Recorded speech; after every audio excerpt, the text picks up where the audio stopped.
defeat is rarely an external force. It is an internal surrender. Before circumstances break you, your mind makes the choice to bow. It is not the obstacle itself, but the interpretation of it that dictates whether you rise or fall. The world is full of stories where people have faced unimaginable hardships, loss, failure, betrayal, yet emerge stronger. What sets them apart is not their circumstances, but their response to them. They understood that as long as they were breathing, defeat was not an event, but a mindset. The battle was not against the world, but against their own resignation. Until death closes the chapter, every setback is simply a test of mental fortitude. The mind is both a sanctuary and a battlefield. It is where victories are imagined and defeats are accepted. When you tell yourself that you cannot go on, that it is too much, that you are too weak, your body and spirit obey. The mind dictates the limits of your endurance. It controls the narrative of your story. Most people lose not because they are incapable, but because they accept a narrative of failure long before reality demands it. They write their own tragic ending, while life still offers blank pages. To conquer the world, you must first conquer the dialogue within your own mind. Pain is a great deceiver. It whispers that it will never end, that relief is beyond reach, that surrender is the only escape.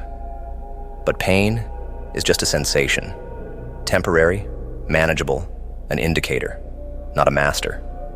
What gives pain power is the story you attach to it. Those who endure it without bending see it as a phase, a necessary passage, a transient storm. Those who break allow pain to become a prophecy of ruin. They turn discomfort into a wall instead of a doorway.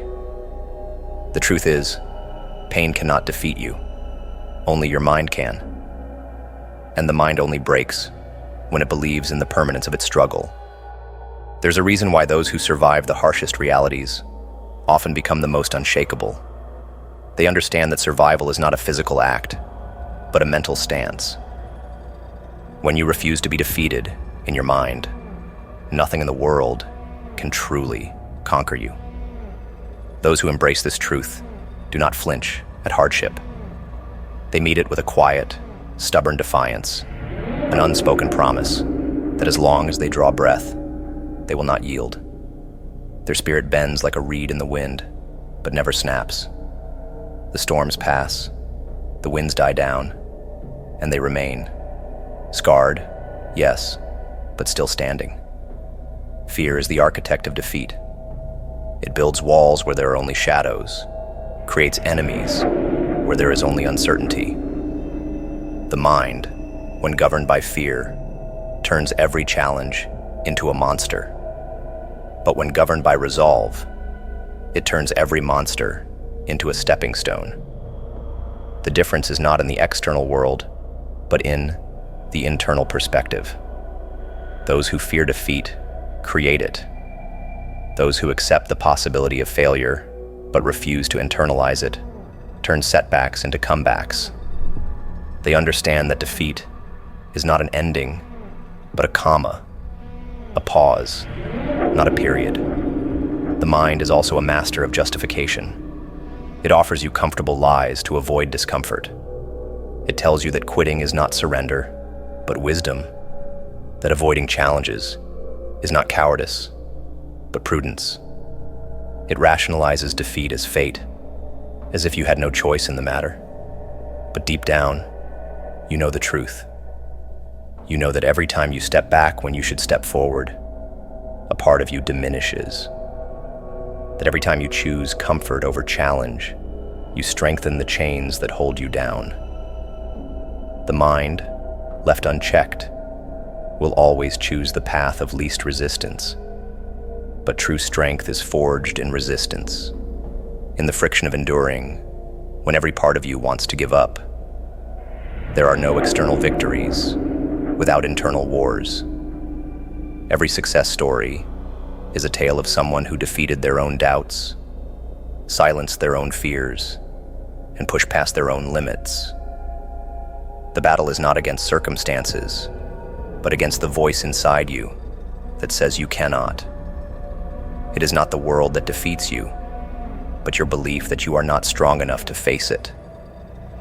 The mind, when disciplined, becomes an unbreakable fortress. When left to its fears, it becomes a prison. The key to victory is simple but difficult. Master the mind, and nothing in the world can master you. Even when life deals you a losing hand, you still have a choice. You can fold and accept defeat, or you can play it with such mastery that the game itself bends to your will. Those who survive the longest are not those who avoid hardship, but those who transform it. They take the ashes of failure and build from them. They understand that defeat is never a finality unless they allow it to be. The world may strip away everything from you, but as long as you hold on to the belief that defeat is a choice, you remain undefeated. The greatest battles are always fought in solitude. When the crowd is gone, when the support fades, when all you have left is yourself, that is when the real test begins. It is in these moments that the mind either becomes your greatest ally or your greatest enemy. Those who prevail do not rely on external encouragement. They build their own strength brick by brick, thought by thought, until their mind becomes a citadel against the storms of life. They do not wait for the world to change. They change themselves, and in doing so, change the world around them. Every defeat is first a decision of the mind. Long before the body collapses, long before circumstances overwhelm, the mind has already surrendered. It whispers words of doubt, crafts justifications, and slowly convinces the spirit to bow down. The physical world only reflects what has already occurred internally. The moment the mind decides that the challenge is too great, the battle is already lost. The body follows, not because it lacks strength, but because it has lost direction. The battlefield of life is not fought in the world outside, but in the thoughts that dictate every action, every step, and every breath. The body is capable of extraordinary feats.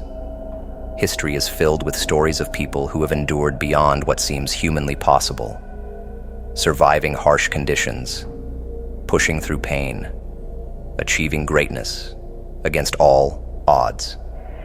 The secret behind these stories is not superior physical strength, but an unyielding mind. When the mind refuses to break, the body finds a way. It draws on reserves that would remain hidden under ordinary circumstances. The body is a vessel, but the mind is the captain. When the captain remains calm and resolute, the ship can weather any storm. Mental defeat often begins as a whisper. It is not a sudden collapse, but a gradual erosion of resolve. It starts with small compromises, allowing a bit of self-doubt, entertaining thoughts of giving up, considering an easier path. These thoughts grow, gaining strength as the mind repeats them. What starts as a possibility becomes a reality. The mind crafts stories to support these thoughts, building a narrative where defeat is not just likely, but inevitable. This narrative becomes a self-fulfilling prophecy. The body, bound to the mind's commands, slows down, weakens, and finally stops. Not because it had to, but because the mind allowed it. The mind is a master storyteller. It can weave tales of victory or tragedy, hope or despair. The story it chooses to tell determines the outcome of any challenge. When faced with hardship, those who prevail do not necessarily have an easier path. They simply tell themselves a different story. They view pain as a passage, struggle as a step, and failure as a lesson. They do not accept the narrative of defeat. Instead, they write a story where obstacles are part of the journey, but never the end of it. They refuse to let their mind settle into the comfort of surrender. The truth is, physical failure is a myth. The body does not give up on its own. When you see someone collapse, when you witness defeat, it is not the body that has failed. It is the mind that has decided it has had enough. The body, left to its own devices, will continue to fight. It will push through exhaustion, adapt to pain, find ways to survive. But the mind has a switch, a point where it allows the body to stop. This switch is not physical, but psychological. It is the moment when the mind decides that continuing is no longer worth the effort. Defeat, then, is always a choice. Even in the direst situations, even when the world is crumbling around you, the choice remains. You can choose to view hardship as the end or as a stepping stone. You can choose to see failure as a setback or as a lesson. You can choose to let pain break you or use it to build a stronger foundation. The mind holds the key to all outcomes. What you decide internally will manifest externally. The world becomes a mirror, reflecting the decisions made in the quiet of your thoughts. This is why those who train the mind can endure what others cannot. They understand that the battle is not against external forces, but against the inner voice that whispers doubt. They practice silencing this voice, replacing it with a stronger narrative, one that pushes them forward when everything else pulls them back. They know that if they win the mental battle, the physical world has no choice but to follow. The body is resilient, adaptable, capable of miraculous recovery. But it needs direction. It needs a mind that says, keep going. This is not the end. In moments of extreme challenge, when the body feels broken, when the path seems impossible, the mind is the last line of defense. It can either call for retreat or demand a final push. Those who reach greatness are not those who felt no pain, but those who refuse to let pain dictate their actions.